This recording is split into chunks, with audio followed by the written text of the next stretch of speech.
한국은행 금융통화위원회가 석 달 만에 다시 이른바 빅스텝을 단행했습니다. 기준금리가 10년 만에 3%대로 올라섰습니다. 한편 국제통화기금 IMF가 올해 한국의 물가 상승률을 1.5%포인트 상향 조정해서 5.5%로 전망했습니다. 관련한 내용들 허준영 서강대 경제학과 교수와 이야기 나누겠습니다. 교수님 어서 오십시오. 안녕하세요.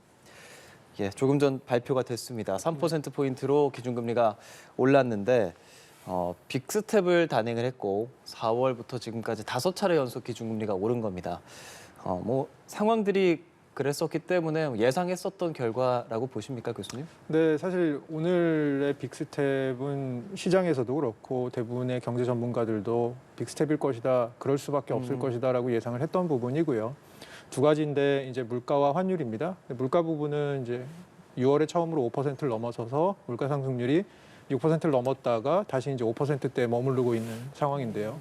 굉장히 높은 물가 상승률이죠. 네. 그러면 이제 결국 물가 때문에라도 올려야 되는 상황에서 최근에 잘 아시다시피 환율 부분에서 환율이 너무 많이 오르고 있기 때문에 네. 지금 이 상황에서는 뭐 결국은 원래 기존에 의도했던 0.25의 상승으로는 이것들에 대해서 대응할 수 없다라는 판단의 표시인 것 같습니다.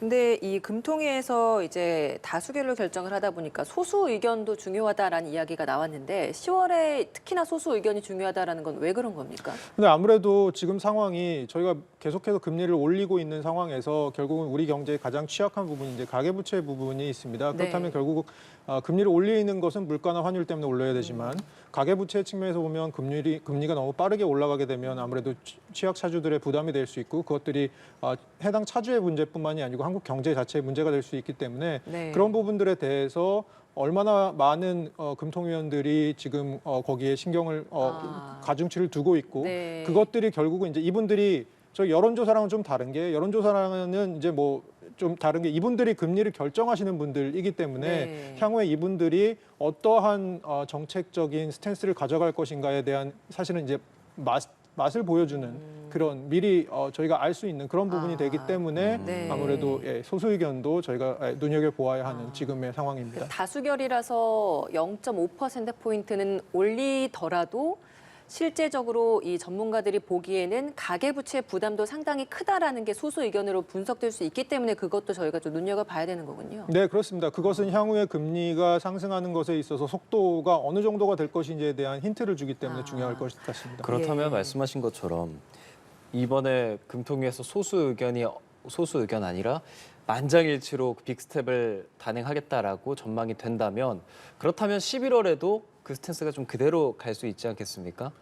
네, 아무래도 예. 네, 맞습니다. 지금 말씀하신 대로 사실은 지금 소수 의견이 적은 상태에서 대부분이 거의 만장일치와 네. 비슷하게 0.5로 간다라고 한다면 다른 모든 사안들보다 지금 물가와 환율에 대응하는 것이 중요하다라는 금통위원들의 어떤 합의가 있는 것으로 보여지기 때문에 네. 사실 통화 정책이라는 것이 휙휙휙휙 바뀔 수 있는 것은 아닙니다. 그렇다면 이제 그 스탠스 자체도 경제 상황이 아주 빠르게 바뀌지 않는 한 향후에 이제 조금 더 관성을 가지고 남아 있을 수밖에 없는 부분이 있고요. 그렇기 때문에 이번에 얼마나 소수 의견이 없는 상태에서 0.5가 결정되었는지가 사실은 올해 마지막 금리 결정에서 우리가 어느 정도의 금리 상승을 할 수 있을 것인가에 대한 단초를 제공해 준다고 생각합니다. 예. 7월에 0.5%포인트 빅스텝 밟았고 8월에 0.25% 그리고 이번에 다시 빅스텝이거든요. 11월에는 어떻게 전망하세요? 지금 제 생각에는 0.25로 저도 원래 생각을 했었는데요. 네. 지금 제일 중요한 환율 측면에서 보면 결국 이제 미국과의 금리 차입니다. 지금 미국이 2번 남은 상황이고 한국은 이제 오늘 했으니까 1번 남은 상황입니다. 예. 미국은 금리 상단이 3.25고요. 우리는 지금 오늘 올려서 3이 됐습니다. 됐죠. 그럼 미국이 제 생각에는 남은 2번 동안 뭐 미국의 그 연준의 그 금리 결정하시는 분들의 뭐 의사록 같은 것들을 보거나 그분들의 발언들을 보면 결국 0.75, 0.5 정도로 가서 올해 한 4.5 정도에서 끝날 것 같습니다. 4.5나 아니면 4.25 정도에서 끝날 것 같거든요. 그러면 사실 우리나라가 지금 마지막 금리 결정에서 0.5를 올리더라도 3.5입니다. 그러면 미국과의 금리 차이가 꽤 나게 날 수밖에 없는 상황인 것이죠. 네. 그래서 제 생각에는 0.25와 0.5 사이에서 뭐 조금 저희가 고민을 하는 부분이 있겠습니다만 0.5의 가능성도 배제할 수는 없다라는 생각이 듭니다. 예, 앞서서도 그 소수 의견 이야기하시면서 가계부채 부담 언급해 주셨는데 11월에도 만약에 이렇게 0.5%포인트를 또 올리게 되면 사실 이게 뭐 환율이나 물가나 이런 것들을 잡기 위해선 불가피한 판단이었다고 하더라도 실제로 우리 경제에 미치는 리스크는 굉장히 크지 않겠습니까? 그 위험성은 어떤 것들을 좀 주목하고 계십니까? 뭐 지금은 이제 취약 차주 문제들이 제일 큰 문제고요. 그래서 그 주담대 같은 경우 저는 사실 이제 바로 요전 시기에 뭐가 이렇게 금리가 올라가기 이전 시기에 뭐가 있었냐면 저희가 보통 이제 영끌이라고 얘기하는 부분들. 네. 그래서 주택 시장이 굉장히 뜨거웠었고요. 그래서 빚을 내서 이제 집을 사는 그런 이제 시장의 행태들이 굉장히 많았었는데요. 네. 지금 이제 금리가 이렇게 올라가면서 우리나라의 이제 변동금리 대출이 대부분이다 보니까 주담대나 아니면 전세 관련 대출들의 금리가 뭐 8%, 7%까지 갈 거다라는 얘기들이 있거든요. 네. 그렇게 봤을 때는 사실 이 중에 이제 취약차주들의 문제가 생길 수 있을 것 같고요. 부동산 시장뿐만이 아니고 사실 이제 자영업자들의 대출 문제들도 있고요. 그리고 뭐 젊은 층의 20, 30대들에 대한 뭐 대출들의 문제들 이런 부분들이 사실은 취약차주뿐만이 아니고 이렇게 다중채무자들 여러 군데, 세 군데 이상의 금융기관에서 빚을 지고 있는 이런 다중채무자들의 그러니까요. 문제가 굉장히 향후에 수면 위로 드러날 가능성이 큽니다. 그러면 이걸 하면서 자연히 정부 역시도 이런 가계부채에 대한 보완책도 같이 발표를 하고 마련을 해야 될 것 같은데 물론 부동산 전문가는 아니시지만 이런 부분에 대한 보완책은 좀 어떤 걸 정부 차원에서 할 수 있는 겁니까? 사실은 그 정책이 통화 정책 하나만 있는 것은 아니니까요. 사실 네. 저희는 이제 재정 정책과 금융 정책이 있으니까요. 방금 전에 이제 기사에도 나왔지만 IMF에서 전 세계적으로 일반적으로 권고하는 상황이 향후 재정 정책의 가장 우선 방향은 취약계층의 보호일 것이다라고 얘기를 하는데요. 그럼 결국 이제 재정 정책이나 금융 정책 등을 통해서 예를 들어서 뭐 저희가 생각할 수 있는 금융 정책은 뭐 변동금리 대출을 고정금리 대출로 갈아탈 수 있게 해준다. 뭐 보통 대환 네. 대출이라고 저희가 부르는 부분이 있을 수 있는데요. 그 지금 시도하고 있잖아요. 네, 시도하고 있는데 문제는 예. 결국 이제 이것은 재원 마련입니다.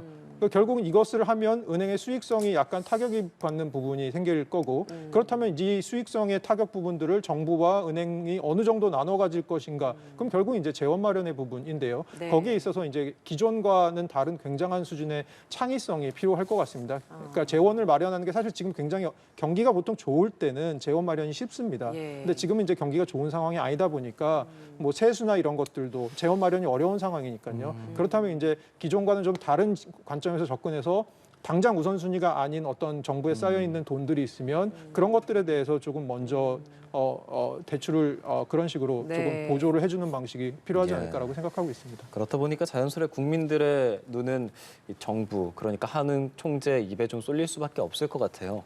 잠시 뒤에 이제 또 통화 정책 방향 기자간담회도 하게 될 텐데 여기서 어떤 입장을 내놓느냐 또 앞으로 뭐 정책적인 방향성을 확인하는 데 좀 중요한 역할을 하겠죠. 네, 그럴 것 같습니다. 두 가지 정도인데요. 첫째로는 향후에 우리 경제를 어떻게 바라보고 있느냐, 향후 경제에 대한 뷰가 어떻느냐가 굉장히 중요한 것이 예.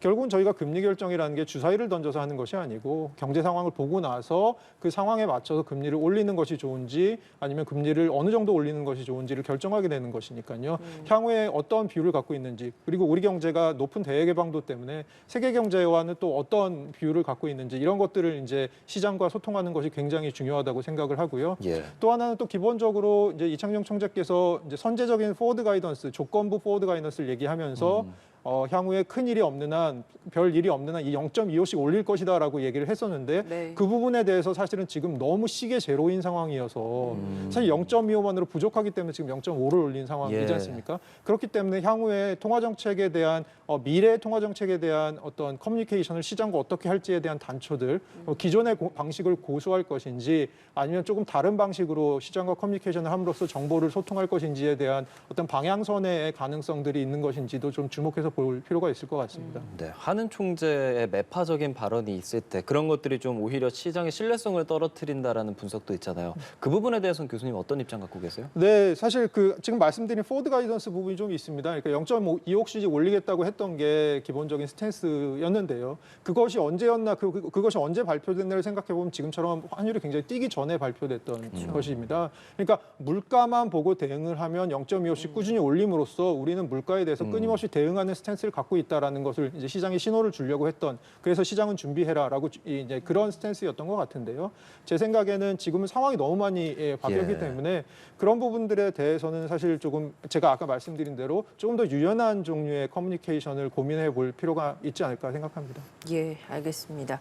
자, 미국 역시도 앞서 말씀하신 것처럼 자이언트 스텝 단행한 이후에 또다시 두 번의 금리 인상 기회가 주어져 있고 그 상황에서 어떤 선택을 할 것인가. 그리고 그러면 금리 차가 어느 정도 더 우리나라와는 벌어지게 되는데 이게 실제적인 경제에 미치는 게 어떤 직접적인 영향이 있는 건지 시청자분들이 다시 한번 좀 알아야 될 것 같아서요. 어떤 영향이 있습니까? 뭐 아무래도 미국이 지금 금리를 그렇게 올리고 우리보다 금리가 확실하게 뭐 높아진 상황이 지속이 되면 아무래도 제 생각에는 첫째로는 우리와 금리 차이 때문에 자본시장 쪽에서 이제 달러 강세 현상이 계속 지속되면서 이 달러 강세 현상이 결국 이제 그 우리나라의 수입 물가 그리고 우리나라의 무역 수지에 영향을 주는 부분이 하나 있을 수 있을 거고 네. 이 부분들이 안 좋아지겠죠. 네. 수입 물가는 올라가고 무역 수지는 점점 안 좋아지면서 결국은 이제 금리는 그 수입 물가 때문에 올라가는 물가를 잡기 위해서 계속해서 올라가야 되는 고금리가 유지돼야 되는 상황이 그렇게 함으로써 우리나라 이제 경기를 위축시킬 가능성이 하나가 있는 네. 것이고요. 또 하나는 미국이 현재 실업률이 가장 최근 발표된 자료를 보면 3.5%. 그래서 그 이전보다 떨어졌습니다. 이전에 3.7이었거든요. 3.5면 사실 이제 거의 완전 고용 상황이라고 볼 수 있는데요. 그러니까 미국이 아직은 굉장히 그 고용 시장이 견조하다는 그 판단을 하고 있는 것 같습니다. 그러면 이제 결국은 미국은 계속해서 이렇게 금리 인상이 갈 건데 그러면 미국이 언제까지 버틸 거냐. 사실 미국 경제도 뭐 금리 인상 수준에 따라서 너무 많이 올라가 버리면 어느 순간에 꺾일 수밖에 없거든요. 그러니까요. 미국 그런데- 역시도 뭐 가계부채나 뭐 이런 것들이 다 있지 않겠습니까? 네, 있습니다. 있고요. 그래서 뭐 소비도 그렇고요. 다 예. 투자도 그렇고 연관이 돼 있기 때문에 사실 이제 미국 경제가 꺾이기 시작하고 지금 중국 경제가 안 좋은 상황이니까요. 그러면 이제 유럽 경기도 안 좋고요. 글로벌 경제가 굉장한 이제 다운턴에 들어갈 이제 불황에 빠지게 될 확률이 높습니다. 그렇게 되면 또 우리나라에 안 좋은 영향, 수출이 줄어들고 이런 영향들이 있기 때문에 뭐 여러 가지 채널을 통해서 우리 경제에 부정적인 영향으로 작용할 것 같습니다. 근데 이 한미 금리 차가 사실 이번이 처음이 아니고 과거에도 여러 차례 있어 왔는데 그때 상황과 지금의 상황을 비교해 놓고 봤을 때는 그때는 금리 차가 있어도 미국의 경제가 굉장히 좋았고 호황이었고 우리 경제가 굉장히 안 좋아서 영향이 좀 더 컸다면 지금은 말씀하신 것처럼 미국 역시도 경제가 안 좋고 전 세계가 경제가 안 좋은데 우리나라 역시도 안 좋은데 금리 차가 있다.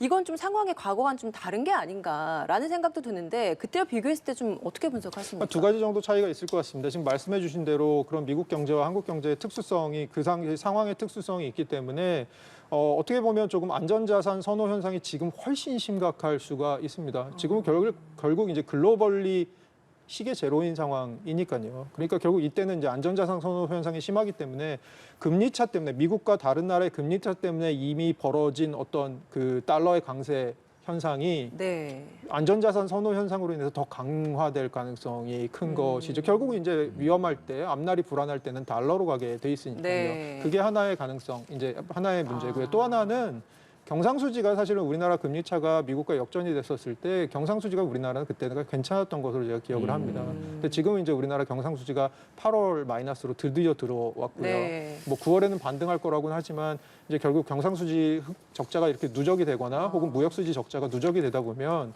사실은 이 부분이 이제 한국 경제에 굉장한 가계부채와 함께 양대 취약성 대외 부분에서 보기에는 취약성으로 대두될 가능성이 굉장히 큽니다. 네. 예. 미국에서 11월에 자이언트 스텝을 받거나 하면 지금 다시 좀 잡은 금리의 역전차가 또 벌어질 수 있고 그렇다면 아까 말씀하신 수많은 상황들이 생길 거거든요. 그래서 좀 이제 나오는 말이 한미 통화 스와프 체결 같은 것은 어떨까 이런 방안도 좀 나오는데 교수님께서 이 부분은 어떻게 고려하고 계세요? 근데 저는 사실 한미 통화 수합이 뭐 필요하다고는 생각하지만 단기적인 효과가 있을 것 같다라는 게 첫 번째 생각이고요. 그 얘기는 뭐냐 하면 결국 통화 수합이라는 건 아주 심하게 불이 붙었을 때 그 불을 일시적으로 끄는 역할을 하는 것이거든요. 그런데 지금은 불이 단기적으로 붙은 게 아닌 것 같습니다. 뭐냐면 결국 미국은 계속해서 금리를 올리겠다고 선언을 한 상태이기 때문에 결국 이것은 향후 지속될 어떤 트렌드인 것이죠. 향후 당분간은요. 그렇다면 통화 수합으로 일시적으로 불을 끈다고 하더라도 그것의 효과가 다했을 때는 다시 환율이 올라갈 수 있고 그러면 통화 수합이 자주 쓸 수 없는 카드이기 때문에 이걸 썼는데도 이래라고 하면 오히려 시장의 불안을 더 가중시킬 가능성이 있다라는 게 저의 첫 번째 생각이고요. 네. 두 번째 생각은 통화 수합이 되기도 굉장히 힘들 거다. 왜냐하면 이제 통화 수합이라는 건 보통은 달러를 푸는 과정인데요. 네. 지금 미국이 달러를 조이고 있는 과정에 있잖아요. 그래서 사실은 이제 지금은 미국이 그렇게 통화 수합을 해줄 가능성이 크지 않을 것 같다라는 게 저의 또 하나의 생각이고요. 마지막으로는 통화 수합이 만병통치약이 아닐 가능성이 있는 또 하나의 이유는 영국을 보시면 잘 아실 수 있습니다. 영국은 상설 통화 수합국입니다. 미국과. 근데 최근에 이제 영국의 금융시장에 난리가 났었잖아요. 예. 이것을 생각해 보면 사실은 통화 수합이 가질 수 있는 어떤 한계들도 있을 수 있다. 이게 사실 만병통치약은 아니다. 그래서 우리가 통화 수합이 되면 좋겠지만 그렇다고 그것이 만병통치약일 거라고 생각하고 접근해서 그것만 하면 된다라고 생각하는 것도 굉장히 위험한 말씀이라고 생각합니다. 정말 시급할 때 사용해야 되는 카드다. 맞습니다. 알겠습니다. 그리고 석유 수출기구 오펙 플러스가 원유 생산량 200만 배럴 줄이기로 하면서 유가 오를 전망이 나오고 있는데 이게 미칠 영향은 어느 정도일까요? 이게 생각보다 조금 이것은 단기적인 영향도 있겠지만 좀 중장기적인 어떤 흐름의 영향을 줄 것 같은 게요. 우선 단기적으로 보면 저번 달에 서부 텍사스 미국 거래소에서 거래되는 서부 텍사스 EU 한 달 선물 가격이 배럴당 81달러 정도였습니다. 네. 이번 달에 90달러 초반까지 올랐고요.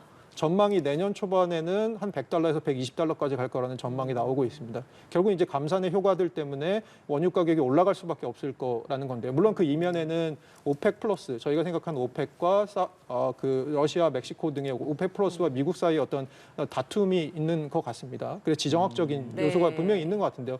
또 우리 같은 경우는 사실은 굉장히 석유의 의존도가 높고 자원을 생산하는 나라가 아니기 때문에 사실은 이것에 대해서 엄청나게 큰 영향을 받을 수밖에 없고 수입 물가 상승, 무역 수지 적자, 아까 말씀드린 그 채널이 다시 한번 돌아갈 가능성이 있게 되는 것이죠. 이제 물가에 큰 영향을 미칠 거고 지금 달러도 오르고 뭐 말씀하신 것처럼 유가 상승도 예상이 되는 상황.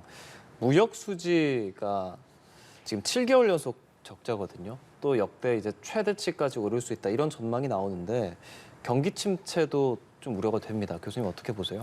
경기 침체 우려가 굉장히 높은 상황인 것 같습니다. 무역 수지 적자가 계속해서 누적되고 있고요. 물론 경상수지는 8월에 일시적인 적자라고 무역 수지보다 좀 더 큰 개념인 경상수지가 일시적인 적자라고 정부 측에서 한국은행에서 얘기하고 있지만 사실은 이제 향후의 전망을 보더라도 우리나라의 대부분의 그 수출의 큰 비중을 차지하는 반도체 경기가 좋지 않다는 점, 그리고 우리나라의 수출의 큰 또 비중을 차지하는 중국이 지금 경기가 굉장히 좋지 않다는 점, 이런 점들을 보면 향후의 수출 전망 이런 것들도 좀 밝지 않은 것이 사실입니다. 그러면 향후에는 상당 기간 동안 뭐 경상수지는 약간의 흑자를 볼 수 있다고 하더라도 무역수지 쪽의 적자는 계속해서 누적되는 것이 뭐 내년 상반기까지는 조금 지속적으로 나타나지 않을까라는 생각을 하고 있습니다. 예, IMF 역시도 세계 경제 성장을 전망치 내놨는데 당연히 이제 하향 조정을 했고 우리나라 역시도 2%로 낮춰 잡았습니다.